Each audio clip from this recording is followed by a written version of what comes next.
Hello everyone. जैसा कि आप सभी जानते हैं कि हम डेली बेस पे द इंडियन एक्सप्रेस की जो भी इम्पोर्टेंट न्यूज़ होती हैं उनको कवर करते हैं। तो आज है 1 नवंबर और आज की हमारी जो इम्पोर्टेंट न्यूज़ रहने वाली हैं वो होंगी बंगाल में मनरेगा। तो इस न्यूज़ के अंदर हम यह सब जानने की कोशिश करेंगे कि जो ये न्यूज़ है वो चर्चा में क्यों है और जो मनरेगा है वो होता क्या है, इससे जो भी गांव के लोग होते हैं उन पर क्या इफ़ेक्ट जो है देखने को मिलता है। जो हमारी दूसरी न्यूज़ है दिल्ली की नई आबकारी जो नीति प्रगति है उसको लेकर रहेगी। और जो तीसरी न्यूज़ है भारत और अमेरिका के बीच में रक्षा साझेदारी का एक समझौता हुआ है जो कि एक नए युग के रूप में देखा जा रहा है। तो इन सब के बारे में जो है आज हम डिटेल से जानेंगे। तो हमारी जो पहली न्यूज़ रहेगी वो होगी बंगाल में मनरेगा कानून पर लड़ाई, यानी कि आपस में जो है वहाँ पर हमें जो लोगों के बीच में लड़ाइयाँ देखने को मिल रही हैं। तो जो ये लड़ाई हो रही हैं वो किस कारण हो रही हैं और सुप्रीम कोर्ट के क्या आदेश हैं और सुप्रीम कोर्ट के आदेशों के बाद क्या होगा। तो जो ये न्यूज़ है वो चर्चा में क्यों बनी हुई है। बंगाल में मनरेगा यानी कि महात्मा गांधी राष्ट्रीय ग्रामीण रोजगार गारंटी अधिनियम को जो है वो मनरेगा कहा जाता है। इसको लेकर केंद्र और जो राज्य सरकारें हैं उनके बीच में जो है 3 साल से ज़्यादा लंबी कानूनी जो लड़ाई है वो सुप्रीम कोर्ट में चली आ रही है, जो कि कोर्ट ने उस पर 27 अक्टूबर 2025 को एक ऐतिहासिक फैसला सुना दिया है। कोर्ट ने कहा है कि जो केंद्र की याचिका है उसको खारिज कर दिया है, जिसमें कि कलकत्ता हाई कोर्ट के 18 जून 2025 के जो आदेश हैं उनको चुनौती दी गई थी। तो हाई कोर्ट ने जो केंद्र है उसको निर्देश दिया था कि मनरेगा योजना को पश्चिम बंगाल में 1 अगस्त 2025 से जो है फिर से स्टार्ट किया जाए। तो ये लड़ाई जो है उनके बीच में कैसे हुई, तो केंद्र के द्वारा उठाए गए कदम क्या थे कि मार्च 2022 में जो केंद्र सरकार है उसके द्वारा मनरेगा के तहत बंगाल को फंडिंग जो है वो रोक दी थी।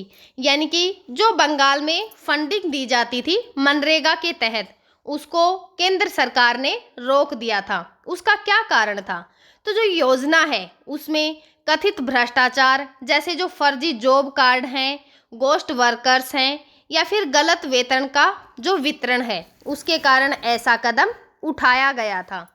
तो राज्य ने इसका विरोध क्यों किया। जो तृणमूल कांग्रेस है यानी कि जो टीएमसी सरकार है उसने इसे राजनीतिक प्रतिशोध बताया। उन्होंने कहा कि 2021 में जो विधानसभा चुनाव हुए थे उसमें बीजेपी की हार के बाद केंद्र ने आर्थिक नाकाबंदी जो है वो कर दी। तो जो कानूनी मोर्चा है अगर उसको देखें तो जो पश्चिम बंगाल के खेत मजदूर समिति है उनके द्वारा हाईकोर्ट में याचिका दायर की गई थी। हाईकोर्ट ने कहा कि जो भ्रष्टाचार है उसकी जांच जो है वो जारी रह सकती है, लेकिन जो ये योजना है इसको अनंत काल के लिए यानी कि लंबे समय के लिए ठंडे बस्ते में नहीं डाला जा सकता। यानी कि जिस प्रकार से इसकी फंडिंग को बंद किया गया है लंबे समय तक इसे ऐसे जो है बंद नहीं रखा जा सकता। तो सुप्रीम कोर्ट का क्या फैसला है, यानी सुप्रीम कोर्ट ने क्या कहा, जो मुख्य निर्देश है यानी कि क्या कहा गया था सुप्रीम कोर्ट के द्वारा कि जो ये योजना है 1 अगस्त 2025 से बहाल होगी यानी कि फिर से स्टार्ट की जाएगी। तो केंद्र को फंड जारी करने होंगे लेकिन भ्रष्टाचार की जो जांच है वो जारी रहेगी। जो केंद्र सरकार है उसको राहत, कोर्ट ने जो केंद्र सरकार है उसको कुछ विशेष जो शर्तें हैं वो लगाने की इजाज़त भी दी थी, जैसे कि सख्त ऑडिट, सेंट्रल नोडल ऑफिसर की नियुक्ति और जो रिकवर फंड्स हैं उनको कंसुलेट फंड ऑफ इंडिया में जमा करना। तो जो राजनीतिक प्रतिक्रियाएं इससे रिलेटेड क्या क्या रही, तो जो टीएमसी सरकार है इसका जश्न, यानी कि जो अभिषेक बैनर्जी हैं उन्होंने इसे बीजेपी की करारी हार बताया और ममता बनर्जी ने कहा कि यह बंगाल की जो गरीब हैं उनकी जीत है। और बीजेपी ने जो है अपना पक्ष रखते हुए क्या कहा, बीजेपी ने कहा कि इसे टीएमसी के जो भ्रष्टाचार है उस पर चेतावनी बताया, यानी कि बीजेपी ने जो है इसे भ्रष्टाचार बताया। और जो सुकांता मजूमदार है उन्होंने कहा कि फैसले की जो जांच है वो और अधिक तेज होगी। तो जो फैसला सुनाया गया सुप्रीम कोर्ट के बाद, उसके बाद क्या हुआ, यानी कि इसके क्या क्या संभावित जो प्रभाव हैं वो रहे। फंड रिलीज और काम शुरू, यानी कि जो केंद्र सरकार है उसको बकाया यानी कि 6,919 करोड़ रुपए राज्य के रिकॉर्ड के अनुसार जारी करने होंगे। दूसरा, मजदूरों पर इसका इफेक्ट, यानी कि 70 लाख से ज़्यादा जो मजदूर हैं उनको इससे रोजगार उपलब्ध होगा। राज्य ने पहले ही 69 लाख जो जॉब कार्ड धारक हैं उनको भुगतान किया है और इसकी जांच और जो जवाबदेही है, यानी कि जो केंद्र सरकार है उसके द्वारा जांच जारी रहेगी। और रिकवर हुए जो फंड हैं, यानी कि करीब करीब 71 करोड़ जो रुपए हैं, गुजरात जैसे मामले में भी जांच शुरू की है, लेकिन जो फंडिंग है वो नहीं रुकी है। तो जो बंगाल है उसमें सख्ती से वसूली की जाएगी। इसके क्या क्या राजनीतिक निहितार्थ निकलते हैं, तो 2026 में विधानसभा चुनाव से पहले टीएमसी इसे लोगों की जीत बताकर वोट बटोर सकती है। और दूसरा, जो चुनौतियां या फिर आगे की क्या राह हो सकती है, तो जो फंड का डिस्क्रिपेंसी है, यानी कि केंद्र सरकार जो है अगर पूरा बकाया न दे तो नई याचिका भी दायर की जा सकती है। तो जो टीएमसी है उन्होंने इसे आर्थिक साजिश भी बताया है।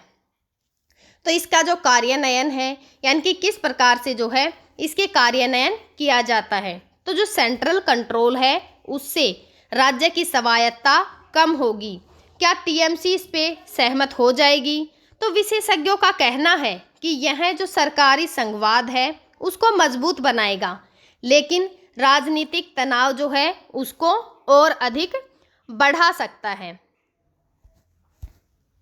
तो जो लंबे समय का इससे क्या फ़ायदा मिलता है, तो जो ग्रामीण होते हैं यानी कि जो गांव होता है उसकी अर्थव्यवस्था इससे मजबूत होगी, लेकिन भ्रष्टाचार का रोकना ज़रूरी है।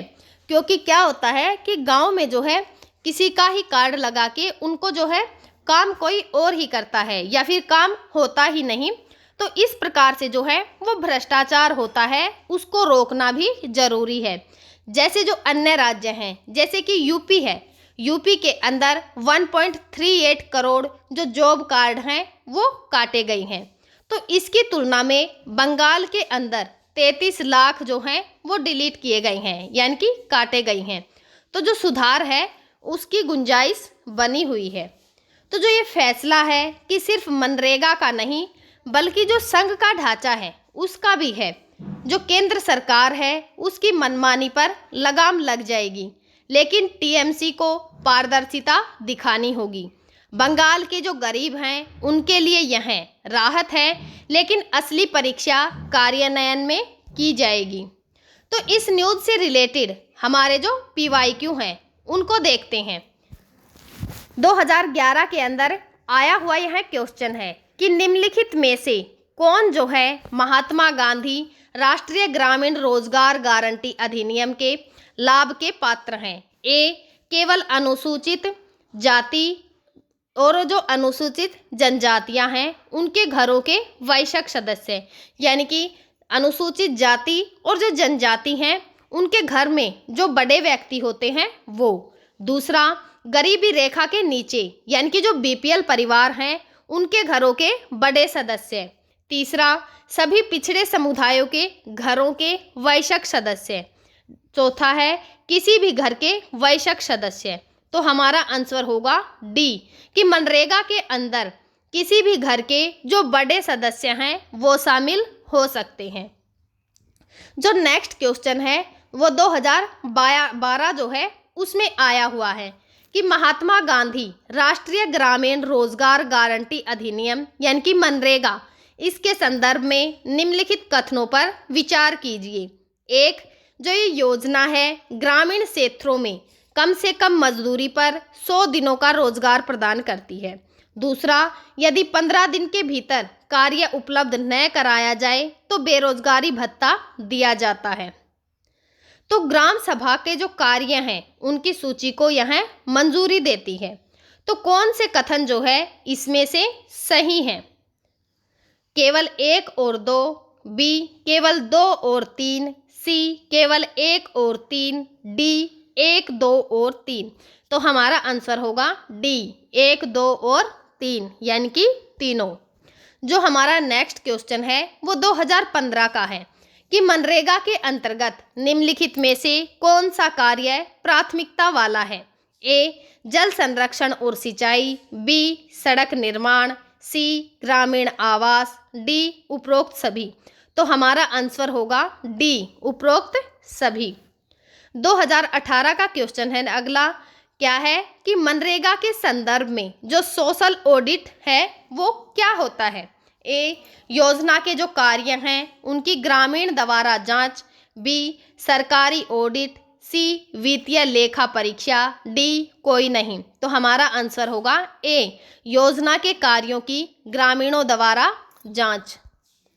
जो नेक्स्ट क्वेश्चन है वो 2022 के अंदर आया हुआ है कि निम्नलिखित कथनों पर विचार कीजिए। मनरेगा एक राइट बेस्ड योजना है, यह केवल महिलाओं के लिए आरक्षित है। तो निम्नलिखित में से कौन से कथन सही हैं? ए, केवल 1, बी, केवल 2, सी, दोनों, डी, कोई नहीं। तो हमारा आंसर होगा ए, केवल 1। यह केवल महिलाओं के लिए ही नहीं बल्कि पुरुषों के लिए भी जो है वो अवेलेबल है। जो हमारा नेक्स्ट क्वेश्चन है वो मेंस को लेकर जो है वो रहने वाला है। तो क्या है क्वेश्चन? मनरेगा योजना की उपलब्धि और जो सीमाएं हैं उनकी समीक्षा कीजिए। मनरेगा का जो कार्यान्वयन है यानी उसको चालू करने के लिए जो भी कार्य किए जाते हैं उनमें प्रमुख चुनौतियों की चर्चा कीजिए और सुधार भी सुझाइए। जो हमारी नेक्स्ट न्यूज़ है कि सरकार की जो नई आबकारी नीति है उसका जो मसौदा है उसका प्रस्ताव अंतिम चरण में पहुंच चुका है। तो ये न्यूज़ जो है वो चर्चा में क्यों बनी हुई है? जो दिल्ली सरकार है उसके द्वारा प्रस्तावित नई एक जो आबकारी नीति है यानी कि जो एक्सरसाइज की पॉलिसी है उसका मसौदा वर्तमान में अपना जो आखिरी चरण है उसमें पहुंच गया है। जो ये नीति है 2026 और 27 जो वित्तीय वर्ष है उससे लागू होने की संभावना है और इसका जो उद्देश्य है वो शराब व्यापार को अधिक पारदर्शी, आधुनिक तथा सामाजिक रूप से सुरक्षित बनाना है। जो पुरानी नीति है उनको मार्च 2026 तक बढ़ा दिया गया है ताकि जो नई नीतियां हैं उनके अंतिम रूप लेने तक कोई भी व्यवधान जो है वो ना हो। तो जो ये समिति है इसका गठन कब हुआ? अगस्त 2025 में जो दिल्ली सरकार है उसने कैबिनेट मंत्री प्रवेश वर्मा यानी कि PWD के जो मंत्री हैं उनकी अध्यक्षता में एक उच्च समिति ऊंचे स्तर की जो समिति है उसका गठन किया। यह जो समिति है अन्य राज्य जैसे कि महाराष्ट्र है, कर्नाटक है, राजस्थान या फिर जो हरियाणा है आदि की आबकारी जो नीतियां हैं उनका अध्ययन कर रही है ताकि राजस्व वृद्धि, अवैध शराब पर नियंत्रण और उपभोक्ता का जो संरक्षण है जैसे जो क्षेत्र हैं उनमें सर्वोच्चतम जो प्रथा है उसको अपनाया जा सके। तो इसकी समय सीमा क्या रहने वाली है?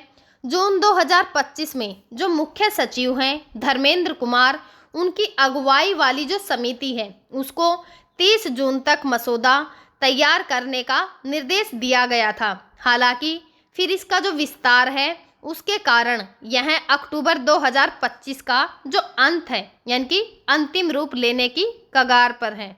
जो समिति है इसकी अगली बैठक नवंबर 2025 का जो पहला सप्ताह होने वाला है, यानी कि नवंबर का जो फर्स्ट वीक होगा उसके अंदर होने की संभावना जताई जा रही है, जहां पर इसको मंजूरी मिलने की उम्मीद भी जताई जा रही है। तो जो मुख्य प्रस्ताव है यानी कि जो मसौदा है उसके आधार पर मसौदा दिल्ली की जो मौजूदा खुरदरा संरचना है उसको बनाए रखने पर जोर देता है, यानी कि जहां पर शराब की दुकानें हैं, 4 सरकारी निगम हैं जैसे कि DSIIDC, DTTDC और DSCSC, DCCWS द्वारा संचालित होती है। तो जो निजी कंपनियां हैं उनको खुरदरा लाइसेंस नहीं दिया जाएगा। तो बड़ी और जो आधुनिक दुकानें हैं जैसे कि जो शराब की दुकानें हैं उनको बड़ा आकार देकर मॉल फ्रेंडली बनाया जाएगा, और कुछ जो दुकानें हैं यानी कि जो शॉपिंग कॉम्प्लेक्स हैं या फिर जो मॉल हैं उनमें खोली जा सकती हैं, ताकि जो उपभोक्ता है विशेषकर जो लेडीज़ हैं यानी कि जो महिलाएं हैं बेहतर अनुभव को प्राप्त कर सकें। या फिर जो मार्जिन है उसमें वृद्धि यानी कि प्रति बोतल मार्जिन बढ़ाने का प्रस्ताव। जो भारतीय निर्मित विदेशी शराब है उस पर 50 रुपये से 100 रुपये तक का, और जो आयातित शराब है उस पर 100 से 150 तक। यह जो खुरदरा विक्रेता है इसके मुनाफे को बढ़ाएगा, और जो स्टॉक है उसकी विविधता व गुणवत्ता में भी सुधार आएगा। जो इसके स्थान संबंधित प्रतिबंध हैं जैसे कि दुकानें हैं, स्कूल हैं या फिर कोई भी धार्मिक स्थल है या फिर जो प्रवासीय क्षेत्र है उसमें कम से कम 150 से 200 मीटर तक जो हैं वो दूर होंगी, यानी कि किसी भी स्कूल, दुकान या फिर जैसे जो मंदिर हैं उनके आसपास जो है यह नहीं बनाई जाएगी। तो जो राष्ट्रीय राजमार्ग हैं उन पर कोई नई दुकान जो है वो नहीं खोली जाएगी। और इसके अंदर जो अन्य सुधार हैं वो क्या हैं? शराब की जो गुणवत्ता है उसके लिए वैज्ञानिक परीक्षण, बिक्री प्रणाली का डिजिटीकरण, और जो ट्रेनिंग है उसके लिए जो अवैध बिक्री है उस पर सख्त कार्रवाई की जाएगी, और जो लाइसेंस की प्रक्रिया है उसमें पूर्ण पारदर्शिता दिखाई जाएगी। और NCR जो है यानी कि राष्ट्रीय राजधानी का जो इलाका है उसके अन्य राज्यों के साथ मूल्य जो है वो समानता सुनिश्चित करना है। इसके जो राजस्व के लक्षण हैं यानी कि वर्तमान की जो नीति है इसके तहत 2024 और 25 में लगभग 8,000 करोड़ का राजस्व लक्ष्य था, जो कि नई नीति से 10 से 15% बढ़ सकता है। हालांकि जो सामाजिक सुरक्षा है उसको प्राथमिकता दी गई है, इसलिए जो राजस्व है उससे अधिक उपभोक्ता का संरक्षण जो है उस पर फोकस जो है वो किया जा रहा है। तो जो सामाजिक सुरक्षा जो है इससे क्या क्या जो राहत हैं वो मिल सकती हैं। तो जो कमज़ोर वर्ग हैं जैसे कि महिलाएं हैं या फिर युवा है उनकी सुरक्षा के लिए विशेष प्रावधान इसके अंदर किए जाएंगे। तो बियर के लिए न्यूनतम आयु 21 वर्ष पर चर्चा की गई है, लेकिन सहमति जो है वो नहीं बनी है। और जो चुनौतियां हैं कि पूर्व जो AAP सरकार है यानी कि जो आम आदमी पार्टी है, सरकार की 2021 और जो 22 की नीति है उसमें भ्रष्टाचार के आरोप के बाद निजीकरण से परहेज किया गया है। जो CAG है यानी कि जो कैग है रिपोर्ट में 2026 करोड़ का जो राजस्व नुकसान है उसका अनुमान लगाया था, जिसे कि नई नीति सुधारने का प्रयास करेगी। जो अन्य राज्य हैं अगर उनकी तुलना में यानी कि संदर्भ के लिए देखें तो जो हरियाणा है उसके अंदर दुकानों की संख्या अपरिवर्तित यानी कि 2400 है। स्कूलों से जो है इसकी दूरी 150 मीटर है, और जो कि 14,064 करोड़ है। और पंजाब में ट्रेडिंग से वेंट आवंटन, गौ भलाई फीस में 50% वृद्धि यानी कि 11,020 करोड़ रुपए। और जो उत्तराखंड है यानी कि धार्मिक स्थलों के पास जो दुकानें हैं वो बंद हैं, यानी कि 17 प्रस्ताव मंजूर हैं, 5,060 करोड़। और जो तेलंगाना है वहाँ पर जो लाइसेंस की अवधि है 2 से 3 वर्ष है। तो जो आवेदन शुल्क है वो 2 से 3 लाख रुपए का है, जो कि राजस्व अनुकूलन पर फोकस करता है। तो जो अगले कदम है या फिर इसका जो मसौदा है कैबिनेट के समक्ष प्रस्तुत किया जाएगा, उसके बाद फिर उसे विधानसभा में चर्चा के लिए जो है भेजा जाएगा। यदि सब जो है ठीक रहता है तो अप्रैल 2026 से यह लागू हो जाएगा। और जो हितधारक हैं यानी कि जो ट्रेडर्स हैं या फिर उपभोक्ता संगठन हैं, उनसे अंतिम फीडबैक लिया जा रहा है। जो ये नीति है कि दिल्ली के अंदर शराब व्यापार को साफ सुथरा बनाने की दिशा में एक इम्पोर्टेंट कदम है। तो इस न्यूज़ से रिलेटेड आज के हमारे जो भी PYQs हैं उनको देखते हैं। निम्नलिखित कथनों पर विचार कीजिए। 1.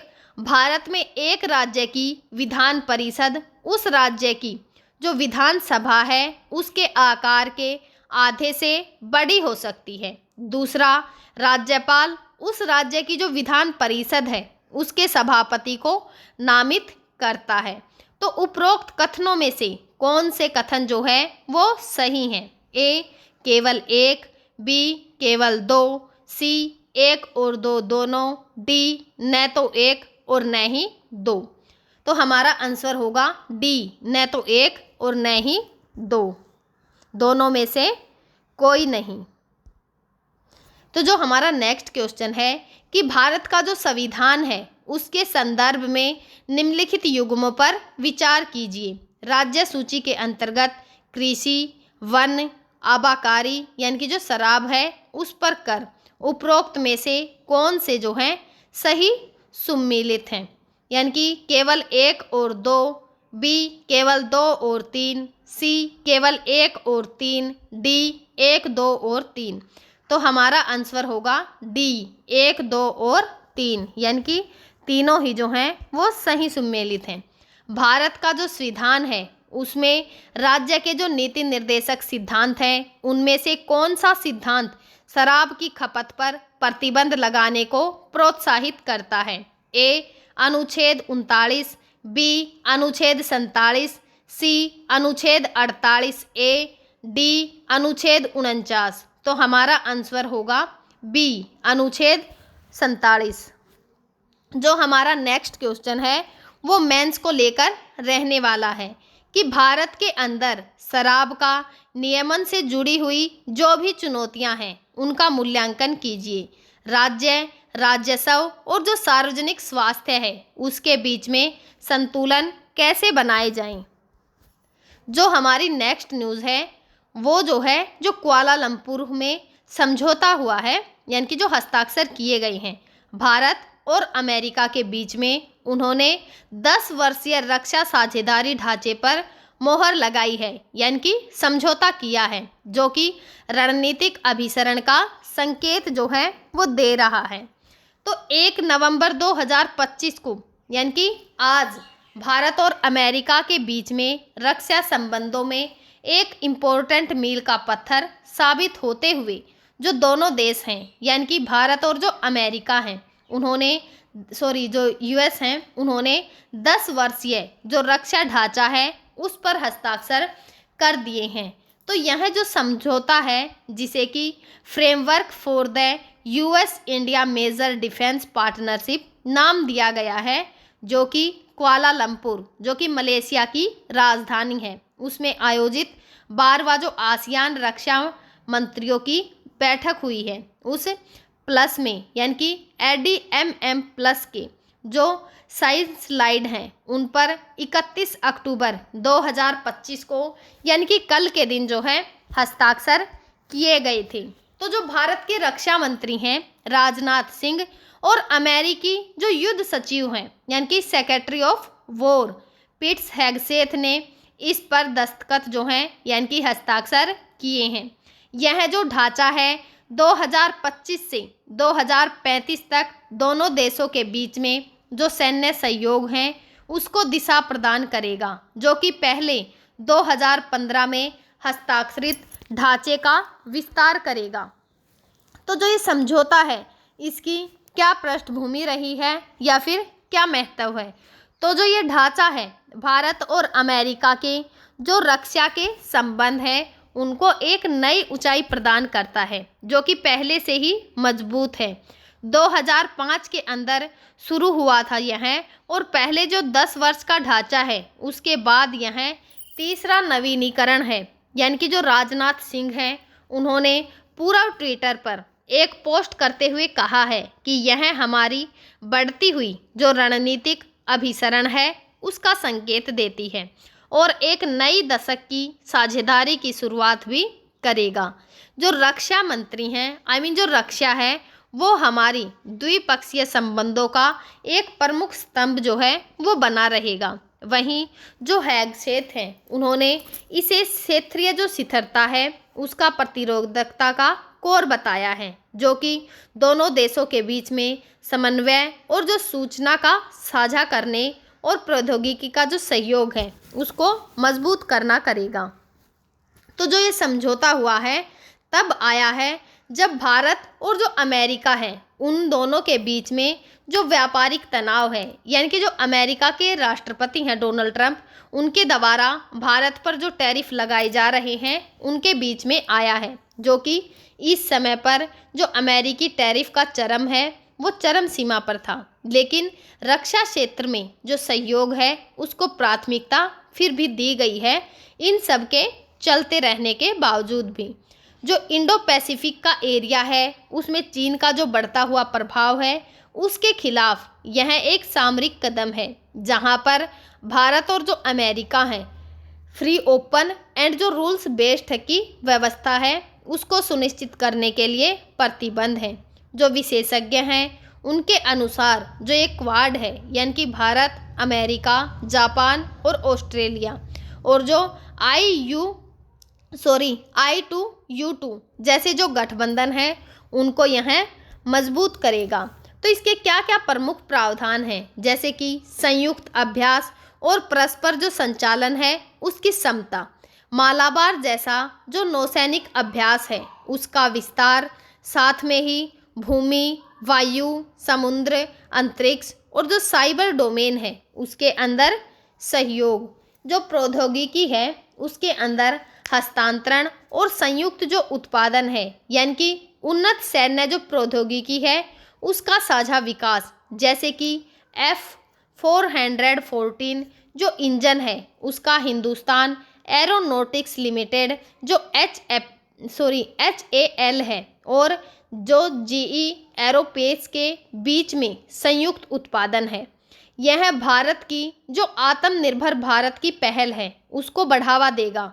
सूचना साझा करने और जो खुफिया सहयोग है, तो यानी कि खुफिया जानकारी का तेज आदान प्रदान, साइबर सुरक्षा और जो लॉजिस्टिक्स हैं उसके अंदर सहायता करने वाला है।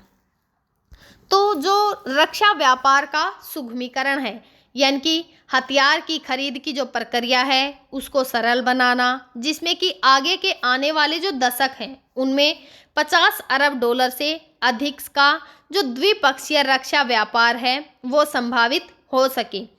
जो क्षेत्रीय स्थिरता है, यानी कि इंडो पैसिफिक के अंदर शांति, स्थिरता और जो आपूर्ति की श्रृंखला है उनकी सुरक्षा पर जोर इसके अंदर दिया जाएगा। तो जो आगे आने वाले जो 12 महीने हैं, यानी कि दोनों देशों के बीच में एक संयुक्त रक्षा जो स्टीयरिंग है उसकी कमेटी गठित करेंगे, जो कि प्रगति की जो निगरानी है वो करेगा। जो प्रारंभिक परियोजनाएं हैं उनमें अंडमान ये जो निकोबार कमांड है उन पर संयुक्त परीक्षण, साइबर रक्षा कमांड का सह जो विकास है, उसके साथ में अमेरिकी ड्रोन का भारतीय कमांड की जो संरचना है उस पर जो तैनाती है वो भी शामिल है। तो इसके रणनीतिक अभिसरण का क्या संकेत है? यह जो समझौता है कि भारत और जो अमेरिका के संबंध हैं उनमें रणनीतिक गहराइयों को दर्शाता है, यानी कि अमेरिका के लिए भारत इंडो पैसिफिक में एक विश्वसनीय जो साझेदार है जो कि चीन के खिलाफ संतुलन बनाता है। भारत के लिए यह आत्मनिर्भरता और जो वैश्विक भूमिका है उसको मजबूत करता है। तो जो रक्षा मंत्री हैं राजनाथ सिंह उनके द्वारा कहा गया है कि जो ये साझेदारी है एक मुक्त जो खुला और नियम आधारित इंडो पैसिफिक का जो एरिया है उसको सुनिश्चित करने के लिए इम्पोर्टेंट है। और जो हैग सेध हैं उन्होंने भी इस बात पर जोर दिया है कि हमारे रक्षा संबंध कभी इतने मजबूत जो है वो पहले नहीं थे। हालांकि कुछ जो विशेषज्ञ हैं जैसे कि जो पाकिस्तानी टिप्पणीकार हैं उन्होंने टिप्पणी की है, इसे उन्होंने टिप्पणी करते हुए एक गैर बाध्यकारी बताया है, लेकिन वास्तव में यह नीतिगत दिशा प्रदान करता है और जो पिछले ढांचे हैं उनकी निरंतरता और एक्स पर जो चर्चा है उसमें बना हुआ है। तो भारतीय जो यूजर्स हैं उन्होंने इसे नई अध्याय मान रहे हैं, जबकि कुछ जो पड़ोसी देश हैं उनके यूजर्स इसे क्षेत्रीय संतुलन के लिए चिंता का विषय बता रहे हैं। तो इसके क्या क्या प्रभाव हैं या फिर भविष्य में क्या क्या संभावनाएं हो सकती हैं। तो जो भारत है उसके लिए देखते हैं कि रक्षा उत्पादन में वृद्धि, जैसे DRDO और जो लॉकहीड मार्टिन है उसके बीच में सहयोग, यह 29 स्क्वाड्रन वाली जो भारतीय वायुसेना है उसकी चुनौती को संबोधित कर सकता है। और अगर देखें अमेरिका के लिए तो भारत को एक मजबूत साथ के रूप में मजबूत करना, यानी कि जो 2008 से 24 अरब डॉलर के हथियार निर्यात को बढ़ाएगा। इसका क्या क्या क्षेत्रीय प्रभाव रहने वाला है। तो जो चीन है उसने इसे क्षेत्रीय सद्भाव के लिए अस्थिरता का कारक कहा है, लेकिन दोनों देश जो हैं वो शांतिपूर्ण सहयोग पर जोर दे रहे हैं। कुल मिलाकर अगर देखें तो जो ये पूरा ढांचा है न केवल रक्षा के सहयोग को मजबूत करता है बल्कि जो वैश्विक भू राजनीति है उसमें भारत की बढ़ती भूमिका को रेखांकित भी करता है। आगे की जो प्रगति है उस पर नज़र रखता है, क्योंकि यह जो है व्यापारिक तनाव के बीच एक सकारात्मक कदम के रूप में देखा जा रहा है। तो इस न्यूज़ से रिलेटेड आज के हमारे जो PYQs हैं उनको देखते हैं। तो जो पहला हमारा क्वेश्चन रहेगा वो होगा terminal high altitude area defence क्या होता है, जो कि कभी कभी समाचारों में देखा जाता है। तो हमारे ऑप्शन क्या हैं, एक रक्षा stand off missile system, b है साइबर रवारफेयर टूल, सी है एक अंतरिक्ष लॉन्च वाहन।